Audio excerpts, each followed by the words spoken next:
नमस्कार. कोकणचं पहिलं दैनिक कोकणसार आणि नंबर 1 महाचॅनल कोकणसार लाईव्हच्या माध्यमातून आज आपण एक विशेष सदर सुरू करत आहोत.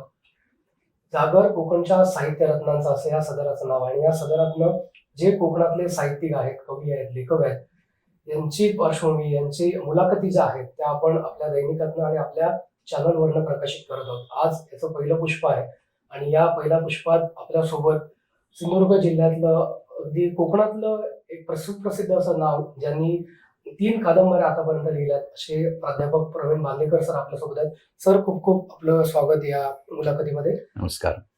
त्याचबरोबर दैनिक कोकणसारचे संपादक संदीपजी देसाई सुद्धा आपल्यासोबत आहेत. सर, आपलंही स्वागत.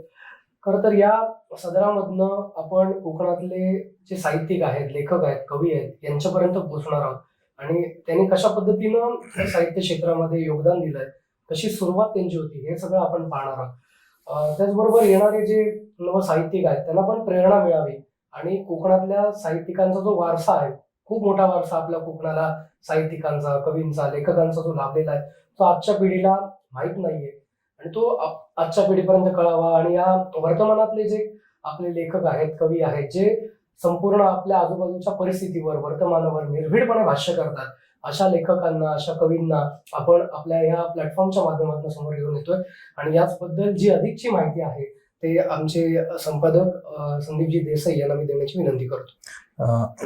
नक्कीच विनायक, सर्वप्रथम एक नवं अभियान कोकणसार टीम त्या कोकणच्या दर्शकांसमोर घेऊन येत आहे आणि या नव अभियानामध्ये आज प्राध्यापक बांदेकर सर या ठिकाणी आमच्या समवेत आहेत. एक खऱ्या अर्थाने कोकणातील साहित्य रत्न जे आहे, तर या साहित्य रत्नांपर्यंत पोहोचलेलो आहोत. ही कन्सेप्टच आमची ती आहे की कोकणसारने आजवर जी अभियानं राबवली त्यामध्ये इथली जी संपूर्ण कला, संस्कृती, सगळ्या क्षेत्रांना कुठेतरी आपण टच करण्याचा प्रयत्न केलेला आहे. बातमीदारी करत असताना खऱ्या अर्थाने ग्रामीण भागात जाऊन जी क्षेत्र कोकणची शान आहेत त्या क्षेत्रांना कुठेतरी आपण एक व्यासपीठ दिलं पाहिजे आणि असंच व्यासपीठ देण्यासाठी कोकणसारने हे आपण एक नवीन अभियान हाती घेतलेलं आहे. यामागची पार्श्वभूमी सुद्धा तसंच आहे. खरं कोकण हे कलाकारांची खरे तर खाण आहे आणि इथे सगळ्या क्षेत्रातील कलाकार अगदी खचून भरलेले आहेत आणि आपण आज जे क्षेत्र निवडलेलं आहे ते साहित्य क्षेत्र आहे आणि साहित्य क्षेत्राकडे फोकस करावं, साहित्य क्षेत्राला खऱ्या अर्थाने जागर करावा, हीच एक त्या यामागची मोठी भूमिका होती आणि त्याच अनुषंगाने आपण हे नवं अभियान हाती घेतलेलं आहे.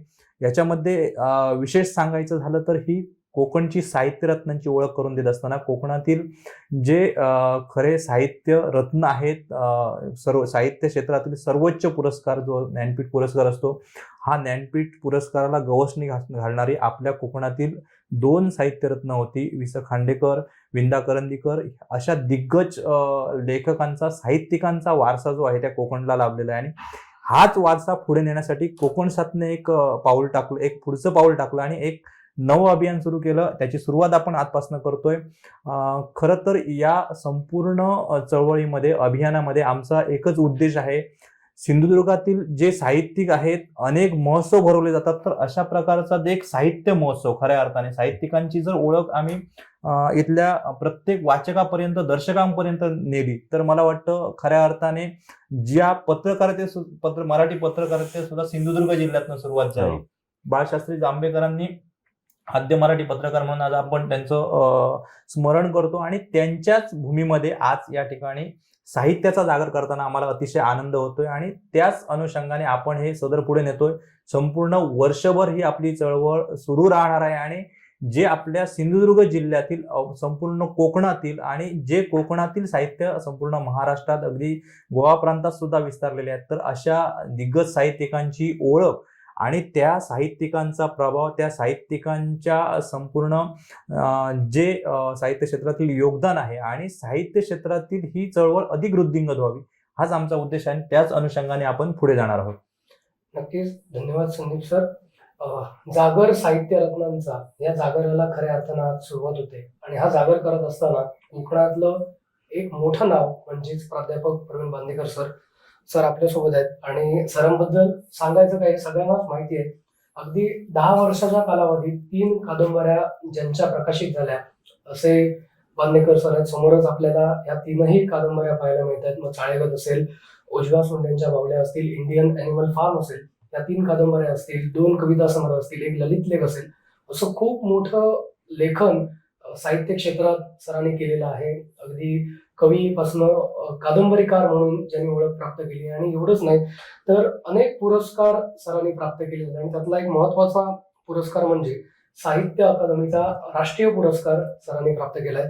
सर, काय सांगाल या संपूर्ण प्रवासाबद्दल? याची सुरुवात कशी होती? म्हणजे आपण मगाशी बोलता बोलता एक उल्लेख केला की बालपणीचा एक तुम्ही किस्सा सांगितला. आज आपण ज्या ठिकाणी बसलोय त्या ठिकाणी मोठी ग्रंथसंपदा आपल्याला पाहायला मिळते, ग्रंथसंग्रह पाहायला मिळतो. तर ह्या कादंबऱ्या असतील, कविता संग्रह असतील, ललित लेख असेल, हे तुम्ही लिहिला. त्याच्यानंतर अनेक गोष्टी आज आपण पाहतोय घडताना. अनेक चांगल्या गोष्टी घडतात, अनेक वाईट गोष्टींना पण सामोरं जावं लागतं. या प्रवासाबद्दल काय सांगा? ह्या सगळं बोलण्यापूर्वी अगदी सुरुवातीला मी तुमचं अभिनंदन करतो. ते एवढ्यासाठी की आपल्या चॅनलच्या वतीने एक अतिशय स्तुत्य अशा प्रकारचा उपक्रम तुम्ही हाती घेतलेला आहे. याचं कारण आपण बघतोय की ज्या सांस्कृतिक क्षेत्रामध्ये एकेकाळी कोकणचं नाव संपूर्ण महाराष्ट्रामध्येच नव्हे तर महाराष्ट्राबाहेर सुद्धा दुमदुमत राहिलेलं होतं, तर त्या कोकणचा कुठेतरी सांस्कृतिक क्षेत्रामध्ये ऱ्हास होतोय किंवा पिछेहाट होते की काय, असं एकंदर साधारणपणे वातावरण आपल्याला दिसतंय. आणि अशा पार्श्वभूमीवर तुम्ही साहित्याचा जागर करण्याची ही जी काही संकल्पना घेऊन पुढे आलेला आहात, हे खरोखरच अभिमानास्पद अशा प्रकारची गोष्ट मला तरी वाटते. आणि म्हणूनच सुरुवातीला मी तुम्हाला धन्यवाद देतो, तुमचं अभिनंदन करतो. आणि हा जो काही वर्षभर तुम्ही उपक्रम सुरू ठेवणार आहात तर त्याच्यासाठी तुम्हाला, त्या वाटचालीसाठी तुम्हाला शुभेच्छाही देतो. आता तुझ्या प्रश्नाचं मी उत्तर देतो की साहित्याची जी काही बीज माझ्या मनामध्ये रोवली गेली, मी जेव्हा विचार करतो तेव्हा मला असं वाटतं की तो काही वारसा नसतो. म्हणजे आता आपण राजकारणामध्ये बघतो की आपल्यानंतर पुढे आपलं हे चालू राहावं म्हणून काही लोक आपल्या मुलाला किंवा त्याच्या नातेवाईकांना वगैरे पुढे आणतात, किंवा कलेच्या अन्य क्षेत्रामध्ये सुद्धा आपण बघतो की कलावंत असतील किंवा हे असतील. तसं काही साहित्याच्या संदर्भात म्हणता येत नाही. म्हणजे मला अशी कोणत्याही प्रकारची तशी पार्श्वभूमी नव्हती. माझे वडील हे शेतकी खात्यामध्ये सरकारी नोकर होते. आजोबा वगैरे जे होते ते साधे शेतकरी वगैरे होते. सगळी शेतीची एक अशी ज्याला कुळवाडी पार्श्वभूमी म्हणतो तशा प्रकारची होती. म्हणजे आमचं मूळचं रूट्स जर शोधायला गेलो तर ती गोव्यातलीच होती. आणि साधारणपणे मला वाटतं की पोर्तुगीजच्या राजवटीमध्ये एक 500 वर्षापूर्वी धर्मांतराचं जेव्हा जोरात हे चालू होतं तेव्हा बरीचशी मंडळी तिथली जी कुटुंब पळून आली, वेगवेगळ्या ठिकाणी विखुरली, तर त्याच्यामध्ये आमची फॅमिली होती. म्हणजे आम्ही मूळचे तिथले देसाई होतो आणि नंतर मग बांद्यात संस्थानिकांच्या आश्रयाने राहिलो म्हणून बांदेकर बनलो. तर इथे राहून नदीकाठी राहून शेती करणं वगैरे हे करून पूर्वजांनी आपली पोटं भरली. तर अशा पद्धतीने कसलीही पार्श्वभूमी नसलेला एखादा माझ्यासारखा माणूस की नेमकेपणाने साहित्याकडे कसं वळतो, तर कधीतरी मला पण त्याचं आश्चर्य वाटतं. पण मला असं वाटतं की तुम्हाला जसं वातावरण मिळत जातं लहानपणापासून, तर त्याचा कळत नकळत एक परिणाम तुमच्यावर झालेला असतो. म्हणजे मी ज्या शाळेमध्ये शिकलो ती मसुरामध्ये, मालवण तालुक्यामध्ये मसुरा नावाचं गाव आहे. प्रभू गावकर वगैरे मंत्री होते तिथे, आपल्याला माहिती आहेत. किंवा काही वर्षापूर्वी माझाच एक विद्यार्थी जिल्हा परिषदेचा अध्यक्ष झाला होता. तर ते गाव त्यांचं. तर त्या ठिकाणी माझे वडील ग्रामसेवक म्हणून नोकरीला होते आणि तेव्हा माझं शालेय शिक्षण जे आहे ते तिथे झालं होतं. आणि माझ्या सुदैवाने मला तिथे काही चांगले शिक्षक मिळाले, विशेषतः भाषा विषयांसाठी, मराठी, हिंदी, इंग्रजीसाठी. तर त्याच्यामध्ये एक भोसलेबाई म्हणून होत्या. म्हणजे एक वेगळ्या अर्थाने त्यांची ओळख सांगायची झालं तर त्यांची मुलगी म्हणजे वसंत सावंत कवी त्यांची सून. तर त्या मला मराठी शिकवण्यासाठी होत्या. आणि लहानपणापासूनच त्यांनी खूप वेगवेगळ्या पद्धतीने वाचन करण्याकरता किंवा निबंध लेखन वगैरे करण्याकरता किंवा गोष्टी वगैरे लिहिण्यासाठी मला उत्तेजन दिलेलं होतं. आमच्या शाळांचं मॅगझिन वगैरे असायचं हस्तलिखित, त्याच्यामध्ये मुद्दामून मी लिहावं याच्याकरता त्यांचे प्रयत्न होते. तर मला वाटतं की कुठेतरी अशा प्रकारे एक लहानपणी ही ठिणगी त्या निमित्ताने पडली असावी आणि त्याचा मग पुढे अशा हळूहळू मला नंतरही वातावरण तसं मिळत गेलं, त्याच्यामुळे त्याचा विस्तार होत गेला. नंतर मग ज्यावेळी मी वेंगुर्ल्यामध्ये माझ्या वडिलांची बदली झाली आणि वेंगुर्ल्याच्या खर्डेकर कॉलेजमध्ये पुढच्या शिक्षणाकरता मी ज्यावेळी प्रवेश घेतला, तर तिथे पण शशिकांत यर्नाळकर सरांसारखा एक गुरु मिळाला की ज्यांचं एकांकिका, त्यांच्या नावाने एकांकिका भरवले जातात, एकांकिका, नाटक याच्यामध्ये त्यांचा दबदबा होता. पण त्याचबरोबर सत्यकथा नावाचं एक मराठीतलं त्या काळातलं अतिशय दर्जेदार अशा स्वरूपाचं मासिक होतं की ज्याच्यामध्ये काही छापून आल्यानंतर त्या लेखकाला खऱ्या अर्थाने लेखक म्हणून एक मान्यता मिळायची, कवी म्हणून मान्यता मिळायची. तर त्याच्यामध्ये त्यांच्या कथा तेव्हा प्रसिद्ध झालेल्या होत्या. तर त्यांचं एक मार्गदर्शन मला लेखनाकरता त्या काळामध्ये मिळालं. त्याच्यानंतर गुरुनाथ धुरी नावाचे मुळात आपल्याकडचेच असलेले, पण सोमय्या कॉलेजमध्ये वगैरे मुंबईमध्ये ते प्राध्यापक होते. कालनिर्णयमध्ये काही काळ काम होतं. पण एक असा अवलिया माणूस खऱ्या अर्थाने, की ज्यांनी कुठेच धड नोकरी केली नाही. म्हणजे 60-65च्या दरम्यान मुंबई विद्यापीठाचं गोल्ड मेडलिस्ट मिळालेला आपल्याकडचा हा माणूस, पण त्याने त्याचा कुठेही वापर करून घेतला नाही आणि आपल्या मस्तीत जगला. बरोबर. तर तो काही काळाकरता माणूस म्हणजे ते कवी आमच्याकडे प्राध्यापक म्हणून होते. हां, आणि त्याच्यामुळे मला वाटतं की पहिल्यांदा कवितेकडे जो वळलो ते गुरुनाथ धुरींमुळे. नंतरच्या काळामध्ये मग पुढे एम एसाठी मी गोवा विद्यापीठामध्ये आलो. तिथे भालचंद्र नेमाड्यांसारखा महागुरूच भेटला अक्षरशः. बरोबर. आणि नेमाड्यांमुळे मग सगळ्या प्रकारच्या आपल्या ज्या काही वैचारिक जाणीवा असतात त्या अगदी घासून पुसून लख्ख नेमाडे सरांमुळेच झाल्या.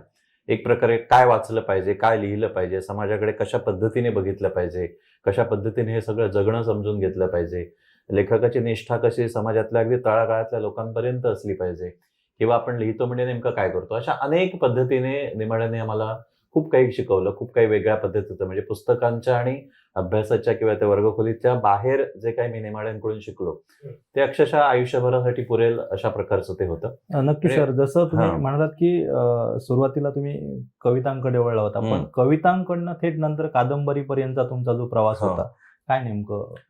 हां, तर मला असं वाटतं की साधारणपणे बऱ्याच लेखकांची सुरुवात जी असते ती कवितेपासूनच होते. कारण लिहिणारे सुद्धा आजकाल कवीच जास्त असतात. कारण कविता हा वाङ्मय प्रकार कसा आहे की विशेषतः तरुण वयामध्ये वगैरे आपल्या ज्या भावना अतिशय तरल असतात, तर त्या लिहिण्याकरता आपल्याला कविता हे माध्यम जास्त जवळचं आणि सोयीचं पण वाटतं. चटकन लिहून होतं आणि जे काही मनातलं असेल ते सांगता येतं वगैरे. त्याच्यामुळे सुरुवात ही कवितेने झाली. माझा पहिला कविता संग्रह सुद्धा साधारणपणे गोव्यात आणि नंतरच्या काळात ज्या कविता लिहिल्या, वसंत सावंत इथे सावंतवाडीतच मला भेटले नोकरीला लागल्यानंतर, तर त्यांचाही प्रभाव होता. तर त्याच्यामुळे पहिला जो येरू म्हणे कविता संग्रह होता, तर तो तशा प्रकारचा होता. पण त्याच दरम्यान काय झालं, म्हणजे 90 नंतरचं हे सगळं मी सांगतोय ते, की कोकण बदलायला लागलेलं होतं. बरं. आपल्याकडे एकेकाळी समाजवाद्यांचा बालेकिल्ला म्हणत होता. पण नंतर आपण बघितलं की कशा पद्धतीने शिवसेनेने मुसंडी मारली. नारायण राणेंच्या रूपाने एक मोठा नेता आपल्याला इथे मिळाला. आणि त्याच्यामुळे काय होत गेलं की संपूर्ण समाजवादाची पडझड सुरू झालेली होती. त्याचवेळी जागतिकीकरणाला सुरुवात झालेली होती. म्हणजे मनमोहन सिंगांनी जे नवीन धोरण स्वीकारलं, तर त्याचा परिणाम खेड्यापाड्यापर्यंत दिसायला लागलेला होता. आणि त्याच्यामुळे शेती असेल, मच्छीमारी असेल, तर ते हळूहळू कुठेतरी बाजूला पडते. अनेक गावांमधल्या शेतकऱ्यांनी शेती सोडूनच दिलेली होती, गुरं विकून टाकलेली होती आणि नोकरी किंवा इतर याच्याकडे त्यांचा तरुणांचा ओढा सुरू झालेला होता. मग हे जे मी सगळं बघत होतो की राजकारण बदलतंय, समाजकारण बदलतंय, अर्थकारण बदलतंय, संस्कृतीकारण बदलतंय. मग याचा एक एक प्रकारचा असा एक मनामध्ये काय म्हणतो आपण की वैचारिक घुसळण सुरू झालेली होती. आणि मला असं वाटायला लागलं की हे जर आपल्याला सगळं लिहायचं असेल तर त्याच्याकरता कविता उपयोगाची नाहीये. कारण एकीकडे हे सगळं त्रासदायक पण होतं ना. बरोबर. म्हणजे मी जेव्हा बघत होतो की अशा प्रकारे एक चांगला वैचारिक वारसा होता राजकारणामध्ये किंवा समाजकारणामध्ये, तर तो दिसेनासा झालेला होता. वेगवेगळ्या पद्धतीने शेतकऱ्यांच्या जमिनी वेगवेगळ्या प्रकल्पांसाठी जात होत्या, अक्षरशः ओरबाडून घेतल्या जात होत्या. किंवा काही वेळा आपण असं बघत होतो की अनेक पद्धतीने वेगवेगळी आंदोलनं सुरू झालेली होती आणि तिथे कोणत्याही प्रकारे त्या सामान्य लोकांना कोणी वालीच नव्हता, नेतृत्व नव्हतं, त्यांच्या पाठीशी कुठचा राजकीय नेता नव्हता. मग हे सगळं बघितल्यानंतर मला वाटायला लागलं की आतापर्यंत कोकणातल्या लोकांनी ज्या काही कथा कादंबऱ्या लिहिलेल्या आहेत, तर त्याच्यामध्ये काय दिसतंय की प्रामुख्याने त्यांनी कोकणाची जी इमेज पुढे आणलेली होती ती रोमॅन्टिक स्वरूपाची होती. म्हणजे कोकण म्हणजे भूतखेतं, कोकण म्हणजे कुठे देवदेवस्की, कोकण म्हणजे अशा प्रकारचं सगळं, म्हणजे कोणी नावं आपण कोणाची घेतली तरी सगळ्या अशाच स्वरूपाचं साधारणपणे होतं. पण ते होतं एकेकाळी, पण आज ते आहे का, तशा प्रकारचं उरलंय का? म्हणजे कोकणी माणूस बदलला, कोकणी संपूर्णपणे समाज बदलला, समाज व्यवहार बदलला, मानसिकता मुख्य म्हणजे आपली बदलली होती. मग हे सगळं जर लिहायचं तर कवितेमध्ये मांडून चालण्यासारखं नव्हतं, हे शक्यही नव्हतं ते. आणि त्याच्यामुळे मला असं वाटायला लागलं की हे आपण मांडण्याकरता असा एखादा मोठा लेखन प्रकार शोधायला पाहिजे. आणि मग विचार करताना मला कादंबरीकडे वळावं असं वाटलं आणि त्या दृष्टिकोनातून मी चाळीगतचा विचार करणं नक्कीच, सुरू केला. चाळेगतचा विषय झालाय आणि कादंबरीकार म्हणून चाळेगतनेच तुम्हाला संपूर्ण महाराष्ट्रात, देशात ओळख निर्माण करून दिली आणि त्याचे राजकीय परिणाम सुद्धा त्यांना तुम्हाला सामोरं जावं लागलं किंवा ज्या काही गोष्टी आहेत त्या सगळ्यांना माहितीच आहेत. तर चाळेगत विषयी काय सांगाल आणि जो काही राजकीय त्रास तुम्हाला सहन करावा लागला त्याबद्दल काय सांगाल? चाळेगतचं जे सूत्र आहे मुख्य, ते प्रामुख्याने कोकणातलं बदललेलं राजकारण हेच आहे. आणि त्या अनुषंगाने नंतर मग कसं कोकणातले वेगवेगळ्या प्रकारच्या वेगवेगळे प्रकल्प येत गेले. त्याच्यामुळे मग कोकणामध्ये वेगवेगळी आंदोलनं उभी राहिली. वेगवेगळ्या स्वरूपात म्हणजे शेतकऱ्यांचे प्रश्न असतील, मायनिंग वगैरे सुरू झालं होतं. त्याच्यामुळे त्यांचं आता कळण्याचं वगैरे आपल्याला माहिती असेल उदाहरण, ते सुरू झालं होतं. किंवा मच्छीमारांचे प्रश्न सुरू झाले होते. म्हणजे पारंपरिक मच्छीमारांच्या विरोधामध्ये मग आपण बघितलं की ट्रॉलर्स किंवा हे सगळे त्यांचे संघर्ष सुरू झाले होते. मग हे सूत्र घेऊन मी लिहायला लागलो आणि सुरुवात त्याची अशी झाली होती की कादंबरी लिहायच्या आधी मी कसा एक लेख लिहिला होता. वसा नावाचा एक दिवाळी अंक, आमचे मित्र जयंत पवार मुंबईतून, ते महाराष्ट्र टाइम्समध्ये नोकरी करायचे, कथाकार आहेत मराठीतले. तर त्यांनी एक दिवाळी अंकाचं संपादन केलं होतं वसा नावाच्या, आणि त्यांनी मला विचारलं की प्रवीण, कोकणातलं जे बदललेलं राजकारण आहे त्याच्याविषयी तू अनेक ठिकाणी बोलतोयस, अनेक ठिकाणी काही किरकोळ लिहिलेलं आहेस, तर त्याच्याविषयी मला काही लिहून देशील का? म्हटलं ठीक आहे, लिहितो मी. आणि मी त्याच्यामध्ये लिहिलं, पण तो म्हणाला की रोजच्या फॉर्ममध्ये असं लेखासारखं नकोय, थोडंसं ते फिक्शन पद्धतीने येऊ दे. म्हणजे ते कथाही असेल किंवा हे असेल, पण त्याच्यामधून आजचं वर्तमान दिसलं पाहिजे. म्हणून मग मी ते सुरुवात करताना त्याच्यामध्ये आपली जी आंगण्यावरची जत्रा असते, तर त्याच्यासाठी आपल्याला माहिती असेल की तिथल्या लोकांची श्रद्धा आहे की त्याच्या आधी ते शिकार करतात डुकराची, आणि ती शिकार पडल्यानंतर ती तारीख निश्चित होते आणि मग सगळं सुरू होतं. आणि तेव्हा साधारणपणे 90 नंतर असं दिसायला लागलं होतं की बरेचसे राजकीय नेते, त्यांची गर्दी त्या जत्रेला वगैरे वाढायला लागलेली होती, सगळं हे सुरू. मग कुठेतरी मला असं वाटलं की रूपकात्मक पद्धतीने म्हणजे डुक्कर मारणं आणि नंतर मग अशा प्रकारे एकदम फौजच्या फौज राजकीय लोकांची तिकडे वळणं, अमुक तमुक, हे थोडं मी विस्ताराने हे केलं आणि ते येईल अशा पद्धतीने त्याची मांडणी केली. ते काही लोकांना खटकलं. म्हणजे त्याच्यामध्येच एक आंगणे नावाचे गृहस्थ होते मालवणकडचे, नारायण राणेचे कार्यकर्ते तेव्हाचे ते.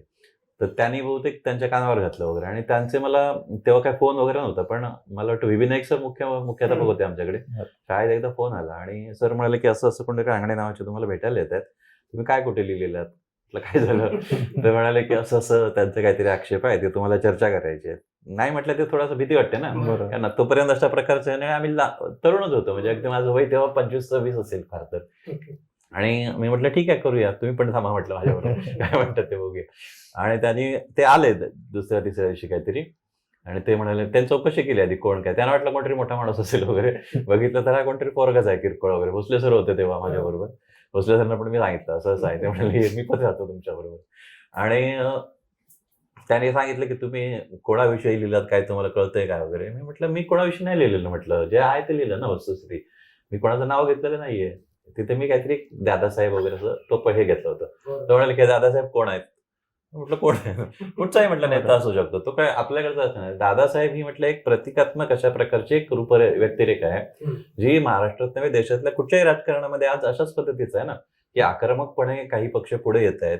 आधीचं जे काही सगळं विवेकी राजकारण होतं किंवा असं थोडंसं सहनशील म्हणूया आपण, संयमी स्वरूपाचं, ते नाहीसं होऊन आता ही नवी एक हे शैलीच रूढ झालेली आहे, एक नवीन स्टाईल आलेली आहे राजकारणाची. तर त्याचं प्रतिनिधित्व करणारी अशी ती व्यक्तिरेखा आहे. ती म्हटलं अमुक एक व्यक्ती असं नाहीये. तर म्हणाले नाही नाही, तुम्ही तसं म्हणत असला तरी लोक म्हणणार नाही तसं, लोकांना कळतं ते वाचल्यानंतर. म्हटलं ते कळलं पूर्वी अण्णा हे होते तसे आता दादा भाई. तसं म्हटलं ते ते म्हटलं नाही, तुम्ही ते दादासाहेब ते बदला ना, हे बदला. म्हटलं आता छापून आले, म्हटलं आता बदलून का उपयोग, आणि वाचलं तुमच्यासारख्या लोकांनी. तर नाही म्हणते तुम्ही परत त्याचं हे करायचं नाही असं तसं. तिथे मला पहिला असं, त्याने थोडंसं अरेरावीच्या भाषेतच बोलले ते. म्हणाले तुम्हाला याचे परिणाम भोगायला लागतील हे केलं तर वगैरे वगैरे. नंतर मग काहीतरी परत फोन येणं ऐकलं, वेबिनाईचं पण वैतागलं. त्यामुळे आपण पोलिसांमध्ये तक्रार करूया वगैरे असं ते झालं. पण हळूहळू ते कमी होत गेलं वगैरे. जयंत पवारला मी कळवलं, तो म्हणाला मी पोलीस साहेब यांना सांगतो. त्यांनी फोन वगैरे केला होता इथे की असं काहीतरी लेखकाला त्रास देण्याचे प्रकार सुरू झालेत काय वगैरे. मला वाटतं की हा पहिला हे होता. याच अनुषंगाने सर प्रश्न आहे की खरं तर लेखक असू दे, पत्रकार असू दे, लोकशाहीतील 34 स्तंभ आहेत आणि अभिव्यक्ती स्वातंत्र्य हे सगळ्यात महत्वाचं आहे, सार्वभौम मानलं जातं. आणि अशा लेखकाच्याच अभिव्यक्ती स्वातंत्र्यावर जेव्हा गदा येते, राजकीय दबाव येतो, तर काय नेमकी परिस्थिती, यावर काय भाष्य कराल तुम्ही? नाही, खरं तर ते अलीकडे जास्त वाढायला लागलेलं आहे. म्हणजे याच्या आधी जर आपण बघितलं तर, म्हणजे आता आपण प्रबोधन ठाकरेंचं जर साहित्य वाचलं तर त्यांनी गणपतीसारख्या देवावर असेल किंवा हिंदूंचे अनेक देव वेगवेगळ्या प्रकारचे, किंवा हे ब्राह्मण लोक जे आहेत पूजा वगैरे करणारे, ते ऐत खाऊ म्हणून त्यांनी हे केलं. त्यांच्यावर एवढी कठोर टीका केलेली आहे, प्रचंड प्रमाणामध्ये केलंय. किंवा त्याच्यानंतर आपल्या साहित्यामध्ये सुद्धा वेगवेगळ्या प्रकारे, म्हणजे सीना पेंडसांचंच एक म्हणजे तुंबाडचे खोत नावाची 2 भागातली मोठी कादंबरी आहे, तर त्याच्यामध्ये सुद्धा त्यातले जे खोत दाखवले, त्यांच्या तोंडची जर भाषा बघितली तुम्ही, तर एकीकडे ते ब्राह्मण आहेत त्याच्यात सुद्धा, आणि दुसरीकडे ते देवांविषयी इतकं वाईट बोलतायत वेगळ्या वेगळ्या पद्धतीने. आजच्या काळात कोणीही लिहू शकणार नाही, इतकी अवघड परिस्थिती झालेली आहे. म्हणजे एकीकडे तुम्हाला घटनेनेच हे स्वातंत्र्य दिलेलं आहे की अभिव्यक्तीचं स्वातंत्र्य, मी लिहू शकता, हे करू शकता, आणि जे खरं आहे, जे वास्तव आहे, आता शिव्या किंवा हे सोडून द्या, ते आपण लेखकावर डिपेंड आहे, पण काही गोष्टी अशा आहेत समाजामध्ये जे आपण बघतोय ते जर तुम्ही आहे तसं तसं जरी मांडायचा प्रयत्न केला तरी आज त्रास व्हायला लागलेला आहे. हे मला वाटतं की चांगल्या निकोप अशा लोकशाहीचं लक्षण नाहीये. हे जर अशाच पद्धतीने चालू राहिलं तर आपल्याकडची लोकशाही संपायला वेळ लागणार नाही. आणि त्याच्यामुळे हे खरं तर लोकांना कळलं पाहिजे की काही मुठभर लोक, काही राजकीय प्रवृत्ती, त्या आपल्या स्वार्थाकरता अशा पद्धतीने लेखकांवर, पत्रकारांवर दबाव टाकू टाकतात. आम्ही म्हणतो तसंच लिहिलं पाहिजे, आम्ही सांगतो तेच व्हायला पाहिजे वगैरे. तर हे चुकीचं आहे पूर्णपणे. कारण कसं आहे की कुठचीही सत्ता ही काही चिरकालासाठी नसते. आज तुम्ही जाल, दुसरे येतील, पण त्याचे परिणाम जे होतील ना, तुमच्या 5 वर्षामध्ये तुम्ही काही जे असं केलेलं असेल तर त्याचे परिणाम हे सामान्य लोकांना भोगावे लागणार आहेत आणि ते दीर्घकाळ टिकणारे असतात. हा विचार आपण केला पाहिजे. आणि म्हणून मला असं वाटतं की हे जे काय आहे त्याला कुठेतरी अटकाव व्हायला पाहिजे आणि प्रामुख्याने विचार करणाऱ्या लोकांनी त्याला विरोध केला पाहिजे. बरोबर. आज असं झालेलं आहे, तुम्ही बघाल की ज्यांनी लोकांना सांगायला पाहिजे, सामान्य लोकांना ज्यांनी नेतृत्व करायला पाहिजे वैचारिक अशा प्रकारच्या समाजाचं, ते प्राध्यापक असतील, पत्रकार असतील किंवा अन्य पांढरपेशा लोक असतील, तेच मूग गिळून गप्प आहेत. तेच कुठे बोलत नाहीयेत, काही कशावरही प्रतिक्रिया देत नाहीये. कसल्याही प्रकारे प्रोजेक्ट येऊ देत, काय येऊ देत, कोण बोलतंय, काही बोलत नाहीत. म्हणजे घाबरले तशातला म्हणत नाही, पण एक प्रकारची काय करूचा माका, जाऊ दे, नाही, तेच बघून आज अशा प्रकारची उदासीनता आलेली, म्हणजे असं हे झालेलं आहे. खऱ्या अर्थाने लेखक, साहित्यिक असू दे, पत्रकार असू दे, हा हम्म. निर्भय असला पाहिजे. मात्र निश्चित. आज पोलिसांच्या सुरक्षतेखाली आपल्याला काम करावं लागतं. मग मानसिकता कशी राहते? हा, ते नाही, ते आहेच. त्याच्यामुळे काय होत, आता आम्ही काय पोलीस संरक्षण मागितलेलं नव्हतं. गव्हर्नमेंटलाच वाटलं की यांना दिलं पाहिजे, कारण ते नावं लिस्टमध्ये वगैरे जे सापडले ना पानसरेंच्या, जे त्यांच्याकडे जी यादी सापडली, त्यांच्या हिट लिस्टवर असले, त्याच्यामध्ये माझं नाव होतं, आणखी काही लेखकांचं, काही पत्रकारांची, निखिल वागळेसारख्या वगैरे अशी नावं होती. त्याच्यामुळे त्यांना डिसिजन, गव्हर्नमेंटने तो निर्णय घेतलाय की या सगळ्या लोकांना आपण तातडीने हे द्यायचं म्हणून. एक प्रकारे त्याचा त्रास होतोच, कारण एक 24 तास आपल्यावर कोणीतरी नजर ठेवून असल्यासारखं वाटत राहतं. जरी ते संरक्षणात असले तरी सुद्धा आपल्यावर कोणाची तरी नजर आहे किंवा त्याच्यामुळे तुम्ही पूर्णपणे मोकळेपणाने व्यक्त नाही होऊ शकत. हे एक आहे. आता आम्हाला त्याची सवय झाली म्हणून सोडून द्या, पण सुरुवातीला खूप दडपण येत होतं.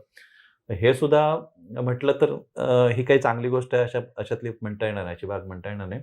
कारण तुमची विचार प्रक्रिया जी असते ना, ती तुमच्या एकूण मानसिकतेशी जोडलेली असते.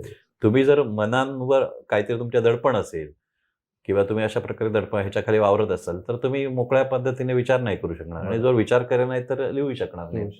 त्याच्यामुळे काही वेळ, मला तर 2 वर्षात मी फार खूप मोठं महत्वाचं काही लिहिलंय असं वाटत नाही.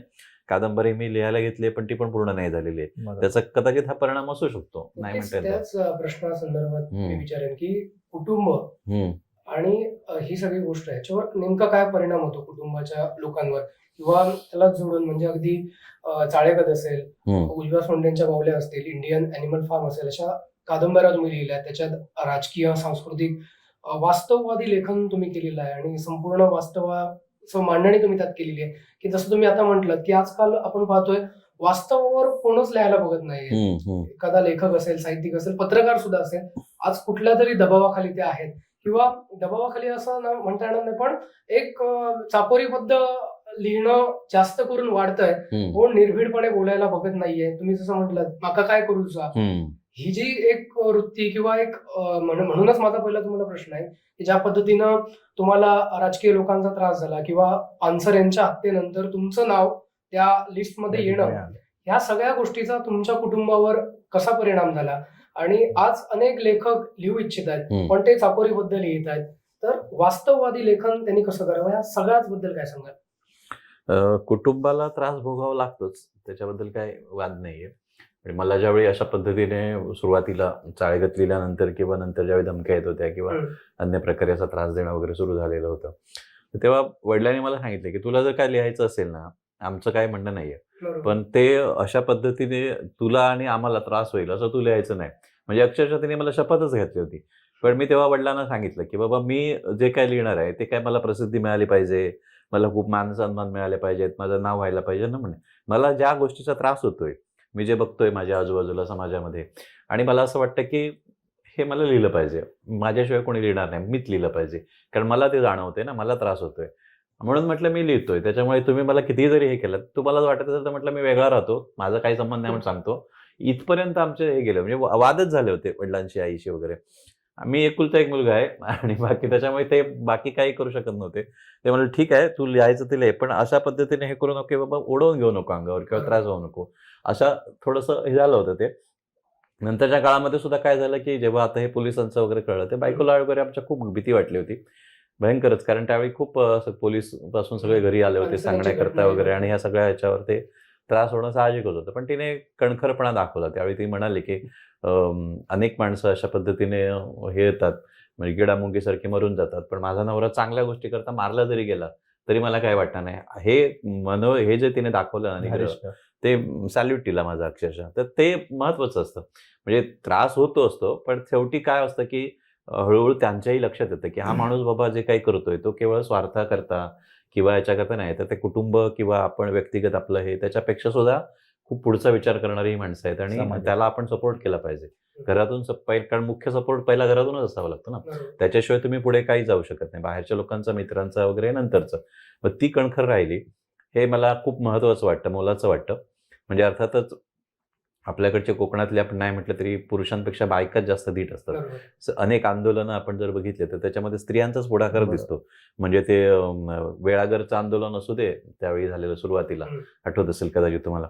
त्याच्यानंतर मग कळण्याचं आंदोलन असू दे. आपण बघितलं ना, ह्याच्यामध्ये इतकं महिलांचा हे आहे ना, हे कोकणी बाई जी आहे ना, मला खूपदा विचार करताना वाटतं, की हा एक स्वतंत्र कादंबरीचा विषय आहे. तिच्यावर लिहिलं गेलं पाहिजे. खरं तर आपल्या साहित्यातून ना वेगवेगळ्या गोष्टी आल्या, पण कोकणातल्या बाईचा हा जो कणखरपणा आहे, बरोबर. तो नाही आलेला. आपल्याकडे अनेक आपण बघितलं, की नवरा मेल्यानंतर सुद्धा आपल्या बाईने अख्खं घर पुढे नेलेलं आहे. आपल्या हिमतीवर मुलांना पुढे आणलंय, किंवा इतर कुटुंबातल्या नातेवाईकांचा त्रास सहन केलाय. सगळं अशी कितीतरी उदाहरणं सापडतील. बरं.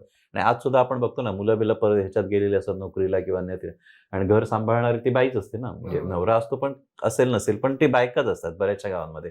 तर हा जो काही गुण आहे ना कोकणी बाईचा, ते मी घरातून अनुभवला आणि हेच तुम्हाला बळ देत असतं पुढे जाण्याकरता, संघर्ष करण्याकरता. आणि म्हणून मला असं वाटतं, की अशा प्रकारचं हे लेखकांनी या गोष्टीचा सुद्धा कुठेतरी शोध घेतला पाहिजे, किंवा या गोष्टी, की आपल्याला एक परंपरा आहे चांगल्या प्रकारची, आपण कशाला घाबरायचं. आणि जगाच्या इतिहासात तुम्ही कुठेही बघितलं ना, अशी दडपशाहीची अनेक उदाहरणं आहेत. जर्मनीमध्ये असतील, आणखी रशियामध्ये असेल, अनेक ठिकाणी अशा प्रकारचे हुकुमशहा होऊन गेले, की ज्यांनी हे केलं. आणि काही काळ आपल्याला वाटतं, की नाही बाबा आपण काहीच करू शकणार नाही, हे लोक काय म्हणतील ते खरं, घाबरून राहिलो आपण वगैरे. पण हे परिस्थिती दीर्घकाळ नाही टिकत. 5 वर्ष, 10 वर्ष, 50 वर्ष, 100 वर्ष घ्या. पण कधीतरी असं एक येतं, की लोकच उठतात, सामान्य बरोबर. माणसं. ही जगातली उदाहरणं आहेत, हे काय आपल्याकडचं. त्यामुळे आता सुद्धा आपल्याकडे कितीही जरी आपण म्हटलं, की पत्रकारांना खिशात घातलंय, कोणी लिहू शकत नाहीयेत, लेखक बोलू शकत नाहीयेत, सामान्य माणसं घाबरून जगतायत. तरी मला असं वाटतं, की एक दिवस तरी निश्चित असं उजाडेल, की ज्यावेळी त्या बाबतीत मी अतिशय पॉझिटिव्ह आहे. आणि नक्कीच. तुम्ही हा गांधींचा सगळा- विचार किंवा ह्याचा जो विचार आहे ना आपल्याकडचा नाथपेनपासून, बरोबर. या सगळ्यांचा निर्भयतेचा विचार आहे ना. निर्भय बनू असंच गांधी म्हणाले होते. त्यामुळे जोपर्यंत सामान्य माणूस निर्भय होत नाही, तोपर्यंत ही परिस्थिती बदलणार नाही. आणि त्याची सुरुवात ही विचार करणाऱ्या माणसांकडून, म्हणजे लेखकांकडून व्हायला पाहिजे. कारण लेखक किंवा पत्रकार ही दोनच अशी मला हे वाटतात समाजातले घटक, की जे जास्तीत जास्त लोकांपर्यंत पोहोचू शकतात आणि ते त्यांचा संबंध थेट विचारांशी आहे. त्याच्यामुळे आपण जर हे केलं तर बदलू शकतो आपण अगदी निश्चितपणे. तुम्ही ते कृतीतून दाखवून दिलात आणि कुटुंबाने सुद्धा तुम्हाला ती अगदी कणखर साथ दिली आणि त्याच्यामुळे तुम्ही लिहिते राहिलात. आता येत्या काळामध्ये तुमच्या भविष्यातील संकल्पना काय आहेत? लेखनाविषयी काय सांगाल? कशा पद्धतीने आपण पुढे जाणार आहात? मी आता सुरुवातीपासून तुम्हाला म्हटलं, की माझ्या लेखनाचा साधारणपणे केंद्रबिंदू हा कायमच कोकण राहिलेला आहे आणि कोकणाच्या अनुषंगाने मग संपूर्ण बाकीच्या याचा मी वेध घेतो. तर सुरुवातीला मी जसं म्हटलं, की आमची जी रूट्स आहेत ती साधारणपणे गोव्यातली होती. तर मला असं वाटतं, की तो जो काही सगळा हे होता ना, तर त्याचा आपण शोध घ्यायचा, की माणसं कशी वेगवेगळ्या पद्धतीने स्थलांतर करत वेगवेगळ्या ठिकाणी स्थिरावतात. कारण आज आपण बघतोय, की कितीतरी वेगवेगळ्या कारणं, युद्ध असेल, दुष्काळ असेल, आणखी काहीतरी परिस्थिती. तर त्याच्यामुळे माणसं काही एका ठिकाणी राहिले नाही. आपण सगळेच कोकणातले बहुसंख्य लोक जे आहेत ना, हे वेगवेगळ्या ठिकाणाहून इथे आलेले आहेत.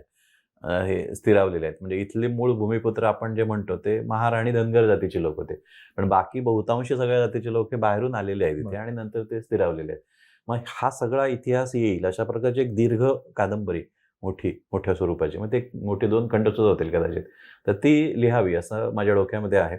आणि त्या दृष्टीनं मी सुरू केलेलं आहे काम. अनेक प्रकारची इथे तुम्ही जर बरीचशी पुस्तकं बघितलात ना, तर ती कोकणचा इतिहास, महाराष्ट्राचा प्राचीन इतिहास आणि याच्यामधून या सगळ्याचं हे मी करतोय. वाचनही सुरू आहे आणि त्याबरोबरीने थोडं टिपणं काढणं, लिहिणं असं आहे सुरू. तर ते एक मोठा प्रोजेक्ट असेल माझा आणि मला वाटतं दुसरं काही लिहून नाही झालं तरी चालेल, पण हे यायला पाहिजे. तर तिथपासून ते आतापर्यंत सगळा मोठा एक 500-600 वर्षांचा इतिहास असेल. इतिहास म्हणजे कादंबरी आहे, ती कादंबरीतून आलेला इतिहास. नक्की सर, पोलीस संरक्षणाचा मगाशी विषय आला, मी पुन्हा त्याकडे येतोय. कारण आज पोलीस संरक्षणात राहून तुम्ही लेखनही करतायत किंवा अन्य गोष्टीही करतायत, पण आज एक समाजातला एक मतप्रवाह असा आहे की लेखकानं वास्तववादी विषयावर लिहिलं पाहिजे किंवा असाही मोठा प्रवाह आहे की जे आपलं सभोवताली घडतंय त्याच्यावर लेखकानं किंवा पत्रकार असतील प्रत्येकानं परखड लिहावं, आपलं मत मांडावं आणि जे काही घडतंय समाजात त्याच्यावर आपलं मतप्रदर्शन करावं. पण मगाशी जसं उल्लेख झाला की प्रत्येकाला वाटतं पण ते कृतीतनं उतरत नाही किंवा आपलं कुटुंब असेल किंवा ज्या सगळ्या गोष्टींची बंधनं येतात त्याच्यामुळे ते होत नाहीये. त्याबद्दल काय सांगा? आता मला असं वाटतं की आता मुळातच काय झालेलं आहे की साहित्याचं प्रयोजन जे आहे, हेतू आहे, तोच बदलून गेलेला आहे. सुरुवातीला कसं की करमणुकीसाठीच लिहिलं जायचं, कारण अन्य काही साधनच नव्हती ना तेव्हा. काही टीव्ही नव्हता, सिनेमा नव्हता, मोबाईल फोन नव्हते, काही नाही. त्याच्यामुळे लोक वाचायचे, करमणूक हे करून घ्यायचे, टाइमपास म्हणून वाचायचे काही. ते म्हणजे प्रबोधन आणि करमणूक हे 2 हेतू होते. पण अलीकडे काय झालेलं आहे की वेगवेगळे ही जी माध्यमं पुढे आली त्याच्यामुळे आता साहित्याने करमणुकीसाठी लिहावं का साहित्यिकांनी, हा एक हे आहेच ना. कोण वाचते तुमचं त्याच्यासाठी? कारण मनोरंजन करणारी इतर इतकी साधनं आहेत ना की त्याच्याकरता कोण कादंबऱ्या वाचत नाहीये, त्याच्याकरता कोण कथा वाचत नाहीये.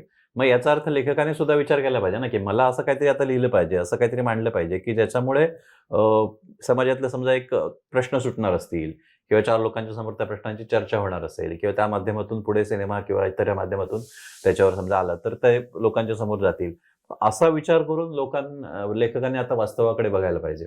म्हणजे अशा पद्धतीने समजा एखादा लेखक इथल्या भूमिपुत्रांच्या प्रश्नांविषयी लिहितो, एखाद्याच्या त्याच्याविषयी काय होतं की आपोआप चर्चा होते ना, आपोआपच ते प्रश्न समोर येतात.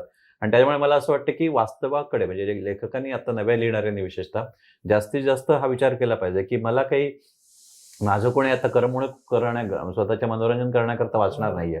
मग त्याच्याकरता मला आता लिहिलं पाहिजे की जे दिसतंय ना ते अधिकाधिक तटस्थपणे कसं मांडता येईल, ते त्याच्यावर मग विचार कसा होईल, ह्या पद्धतीनेच लिहायला पाहिजे. आणि ते लिहिलं गेलं तर ती मला असं वाटतं की ती आजच्या काळाची जास्त मोठी गरज आहे आणि तेच यायला पाहिजे. कारण बाकीची माध्यमं आहेत तुमच्यापेक्षा अधिक प्रभावी, ती सोडून तुमच्याकडे कोणी वळणार नाहीये. आणि त्यामुळे हा विचार करूनच जास्तीत जास्त तटस्थपणे वास्तवाचा वेध घेणं हे आता आजच्या लेखकाचं तरी एक महत्त्वाचं असं कर्तव्य ठरते असं मला वाटतंय.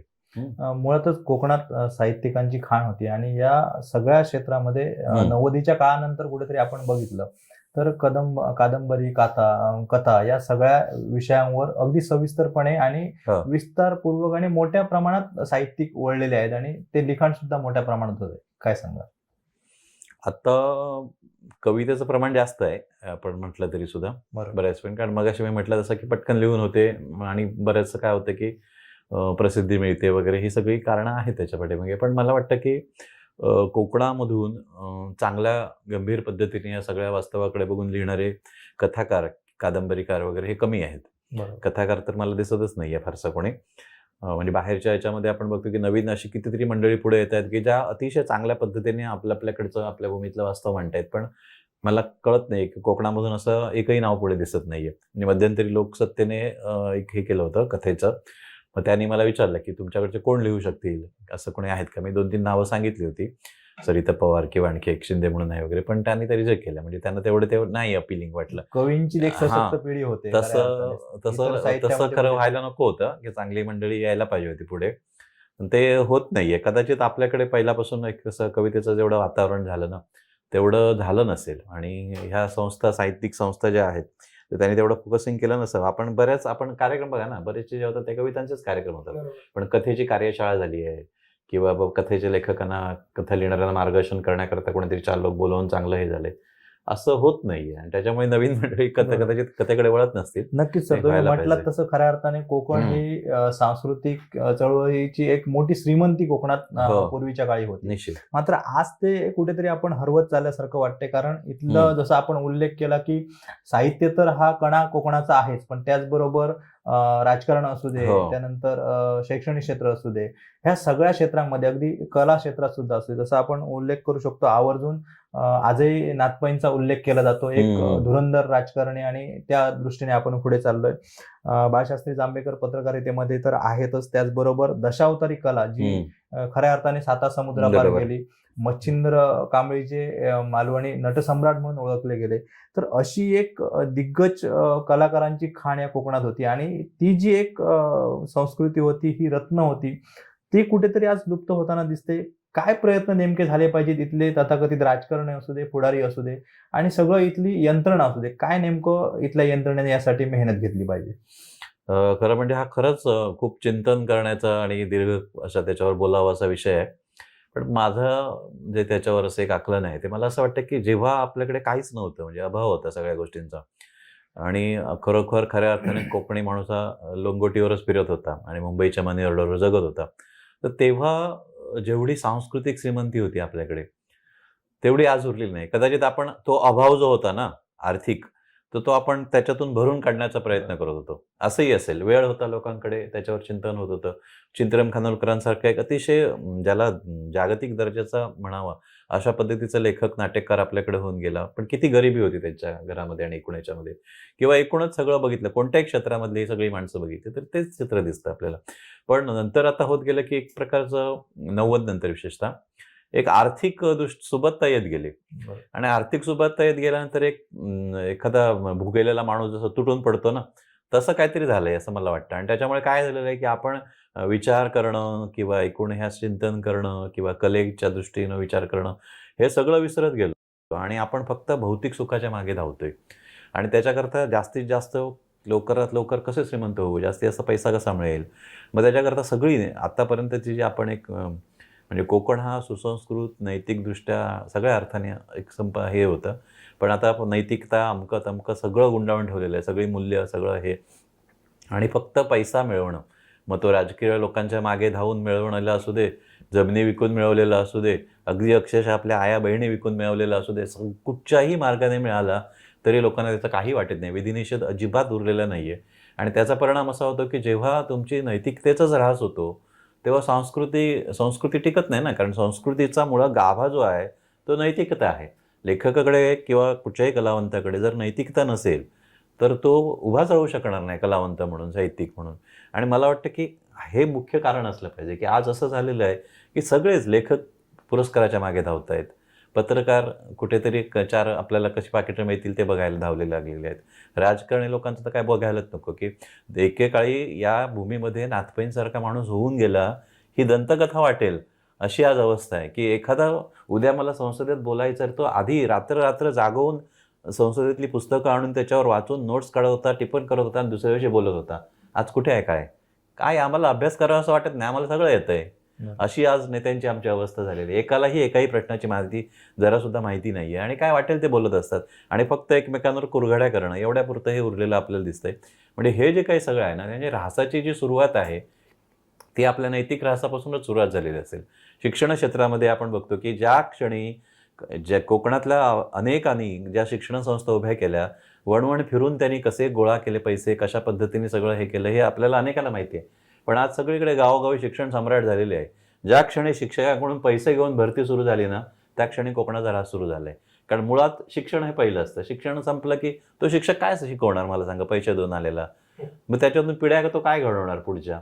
आणि तिथून मग काय होतं, की शिक्षणातच नैतिकता संपल्यानंतर आपोआप त्याच्यातूनच राजकारणी निर्माण होतात, त्यात शिकवलेल्या विद्यार्थ्यांमधून. त्याच्यातूनच कलाकार निर्माण होतात, त्याच्यातूनच साहित्यिक निर्माण होतात. ते सगळे अशाच प्रकारचे असतात ना. म्हणजे हे सगळं बरबटत जे गेलं ना पुढचं सगळं, त्याचं कारण मला वाटतं, की अशा प्रकारची असू शकतात, की ही मूल्यऱ्हास हा मुख्यत्वे करून त्याचं मुख्य कारण असलं पाहिजे. बरोबर. कोकणातील जीवनमानच तुमच्या लेखनाचा केंद्रबिंदू होता आणि आता बोलत असताना सुद्धा अगदी पत्रकार आपल्या समोर असताना सुद्धा आपण अगदी निर्भीडपणे पत्रकारातील काही चुकीच्या गोष्टी आहेत त्या तुम्ही मांडल्यात आणि हे कुठेतरी वास्तव आहे, की पण एक गोष्ट गोष्ट एवढी खरी आहे, की असं जरी असलं तरी पूर्ण निराश व्हायची परिस्थिती नाहीये. आजही आपल्याकडे अंधारात लुकलुकणारे दिवे असावेत. तसे या सगळ्या क्षेत्रामध्ये उत्तम चांगल्या पद्धतीने समजून घेणारे पत्रकार आहेत.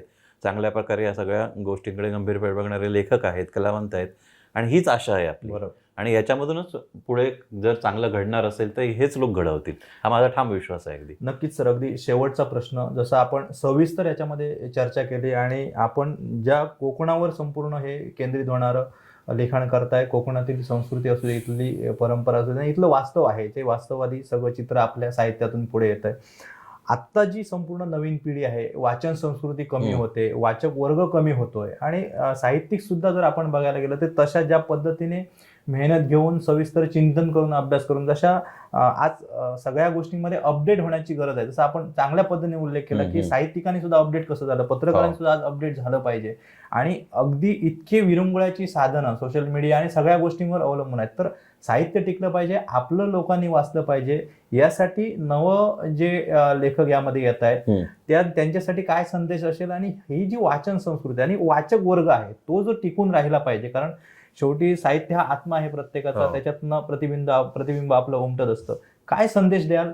ही सगळी जी साहित्य आम्ही एक जागर पुढे नेतोय आणि साहित्य चळवळ रुंदीगत करण्याचा आमचा कोकणसादचा हा प्रयत्न आहे, काय संदेश द्याल? मला असं वाटतं की आपण आता काळ जसा बदलतोय ना तसं लेखकाने सुद्धा स्वतःला बदलवून घेतलं पाहिजे. म्हणजे नवीन नवीन माध्यमं पुढे येत आहेत, नवीन नवीन वेगवेगळ्या पद्धतीची काही डिव्हायसेस वगैरे पुढे येत आहेत. म्हणजे आता किंडल सारखं एक हे आहे की त्याच्यावर एका वेळी अक्षरशः हजारो पुस्तकं राहू शकतात. किंवा वेगवेगळ्या प्रकारचे ब्लॉग लिहिणारे लोक आहेत, किंवा आपल्या अगदी मोबाईलवर सुद्धा आपण अनेक प्रकारचे कादंबऱ्या किंवा हे घेऊ शकतो वगैरे. मग ह्या दृष्टिकोनातून ई बुक्सकडे वळणं, ई बुक्स कशा पद्धतीने म्हणजे पुस्तकांची चाळेकत सुद्धा ई बुक स्वरूपात आली आता. मग अशा पद्धतीने नव्या पिढीसमोर ते कसं जाईल हे बघायला पाहिजे. म्हणजे थोडंसं लेखकांनी सुद्धा टेक्नोसॅव्ही होण्याची गरज आहे असं मला वाटतंय, म्हणजे ते व्हायला पाहिजे. दुसरं असं झालेलं आहे की ह्या सगळ्यामुळे काय झालं आहे, आता अमेझॉनवरून किंवा अन्य ह्याच्यावरून जगातला कुठचाही मोठा लेखक असू दे, नोबेल प्राईज मिळालेला किंवा अन्य, पूर्वी ही पुस्तकं आम्हाला बघायला पण मिळत नव्हती. म्हणजे प्राइजेस हे जाहीर व्हायचे, अमुक तमुक हे फक्त पेपरमध्ये वाचून कळायचं, पण त्यांची पुस्तकं आमच्यापर्यंत येतच नव्हती. पण ही पुस्तकं आता तुम्ही घर बसल्या मागवू शकताय सहजपणे. तुमच्याकडे जर इच्छा असेल आणि पैसे असतील तर सहजपणे 4 दिवसात तुमच्या घरी पुस्तकं येतात कुठच्याही लेखकाचं जगभरातल्या. म्हणजे किती सोपं झालेलं आहे ना. किंवा किंडलवर तुम्हाला ती पुस्तक मागून वाचू शकता तुम्ही. म्हणजे अशा पद्धतीने जग असं जर हे झालेलं असेल तर त्याचा जास्तीत जास्त फायदा नव्या पिढीने घ्यायला पाहिजे. कारण मला असं वाटतं की कुठच्याही लेखकासाठी विशेषतः वाचन हा रियाजच आहे. जसं गायक तासनतास रियाज करतो म्हणून त्याचे कुठेतरी सूर लागतं, तसं आपण अशा पद्धतीने हे सतत वाचत राहिलं पाहिजे, सतत डोळसपणे जग समजून घेतलं पाहिजे. आज मला एक खटकणारी गोष्ट आहे की आज जे नवीन लिहिणारे लोक आहेत ना, काय पेपर सुद्धा वाचत नाहीत. अरे तुम्ही जग बघायला बाहेर नाही पडत, पण किमान पेपर वाचून तरी समजून घ्या ना काय चाललंय, कुठे काय आपले प्रश्न आहेत. तुम्ही नव्या पिढीशी जर चर्चा केली ना तर त्यांना काहीच माहिती नाहीये. म्हणजे तिकडे बाबा बारसूला का लोक आंदोलन करतायत, त्याच्यामध्ये काय नेमकं आहे परिस्थिती, काही सांगता येत नाही. आणखी कुठे काय राजकारणाच्या संदर्भात त्यांना काय विचारलं तर त्याच्याविषयी काही सांगता येत, आमचा विषय नाही म्हणतात. मला वाटतं की राजकारण टाळून आपण काहीच करू शकत नाही. प्रत्येक गोष्टीत राजकारण असतं. म्हणजे अगदी नवरा बायकोमध्ये सुद्धा राजकारण असतात ना. सत्तेचं राजकारण नसेल पण वेगळ्या अर्थाने आपण असतो म्हणतो. त्याच्यामुळे प्रत्येक गोष्ट ही समजून घेतली पाहिजे, डोळसपणे बघायला पाहिजे, त्याच्यावर विचार करायला पाहिजे आणि त्याच्याकरता पूरक म्हणून हे वाचन वाढवलं पाहिजे. हे जर झालं तरच अधिक चांगल्या पद्धतीने नवीन लेखक पुढे येतील आणि जग समजून घेणारं, ज्याला आपण वास्तववादी साहित्य म्हणतो, तर तशा प्रकारचं अधिकाधिक निर्माण होऊ शकतं.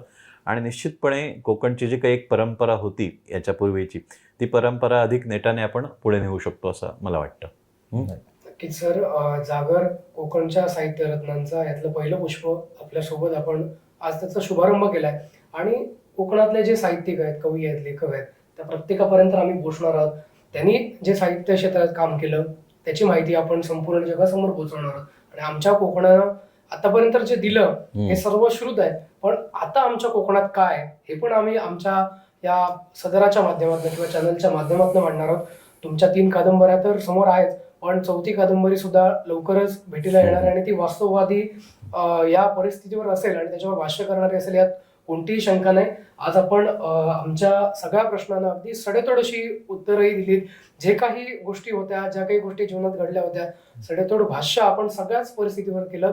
आपलेही खूप खूप आभार. आणि या आमच्या जागराला आपल्यासारख्या महान साहित्यिकांची साथ लाभणं गरजेचं आहे. पुढे आम्ही हा प्रवास घेऊन जातोय आणि ती पण आम्हाला लाभावी. आज वेळात वेळ काढून आपण आमच्याशी संवाद साधला त्याबद्दल आमच्या टीम कोकणसादच्या वतीनं आपले खूप खूप आभार. धन्यवाद.